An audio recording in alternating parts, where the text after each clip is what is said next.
last month I read one set in my backyard about some very tall Doug firs behind the next door. And this one is about another bunch of trees at the opposite end of my backyard. Rather a handsome bunch of trees, actually. They're deodar cedars. And it's called Day After the Ice Storm, which is not the last ice storm we had. It's the one back in, I think it was 2020. And these deodar cedars, of course, being cedars, they have these big sort of paw-like spreads of needles that are very vulnerable to getting snow on them and great weights of ice. And that's what happened on this occasion. It sounded like a rifle shot, but then I heard the creaking and slithering to a massive crunch of a big branch breaking. But from the side yard, I could not tell where the wounded tree. Then, going out back after lunch, I found catastrophe. The freezing rain on half-thawed snow had broken so much timber, and all the bramble bushes weighed down flat. But what was grimmer, our autumn olive was laid low, and across my new-built fence, a thick green winding limb had made its insolent entrance. There wasn't much time left till night, and I must plan this chore. Reaching that crasher would be troublous. I went and got my saw. Pushing in, cutting in half light, against flexing canes, I slid off balance. I felt like Kirk Douglas fighting the giant squid. In early light, trees had shone white. Like precious artifacts, each twig and branchlet had its sheath to display and protect. By dark, all that was gone from sight. Only 2 fence palings, tops smashed like gaps in broken teeth, would need renailing. This next one is about global warming, but I think we ought not to call it global warming. It sounds like they've made a phrase up to make it sound roly-poly and cozy, doesn't it? I think we ought to call it world climate destabilization. Then they'd think it was something sensible. And it's got rather a wordy title, I'm afraid. I just thought see, I have this feeling of, like in a dream when you know something terrible is just about to happen, but it doesn't happen. And you know it's just going to happen and it doesn't, you know.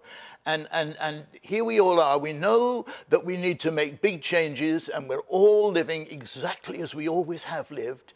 And I drove my car down here tonight, you know, and so on. It's not good. It's not good at all. So anyway, I just thought for a title I would lay out 3 flat, basic facts about world climate destabilization. Global warming will not stop unless we stop it. I don't see why there should be any upper limit. What causes global warming? Excess carbon dioxide. What causes excess carbon dioxide? Economic activity. It has become clear to me that we are the walking dead. Each day we rise up from our graves, which we think are our beds, and go through the motions of our lives because we're unaware that we've destroyed the world we dream. There's really nothing there. Trapped in a rich economy that seems normal and hale, we're like the crowd at that midnight doorbuster sale, when in the first rush 4 went down. The ones near them who saw could not avoid trampling on them, for all were swept before the mass pushing behind. And they, unknowing, shoved ahead as if to prove the prize stuff wouldn't go unmerited. Manacled by supply chains to the cities that they feed, food something that you buy in shops, like all our other needs, we can't give up our bourgeois lives. And even if we do, the big structures won't be deflected by a heroic few. Society depends so much on burning fossil fuel in activities so manifold and so continual, it's impossible in practice to reduce the effluent without cutting the activities to a great extent. Politicians take as axiomatic the idea that the role of government is to facilitate and cheer on the economy's expansion. Now that they need to shrink it, the reversal's too abrupt and strange for them even to think it. Authority and leadership to hamstring capital, even if they had the moxie, it's not their thing at all. They'll set up carbon credit schemes and let industry cap them, but as for really cutting back, it isn't going to happen. The world's temperature rises. From Sumatra to Brazil, in equatorial countries, sunshine at midday will kill. Drought wipes out crops in all the planet's most productive areas. Clean water's unavailable and famine becomes serious. Floods, wildfires, and tornadoes where they've never been before now affect temperate areas and happen worse and more. The phytoplankton can't survive 2 pH points increase.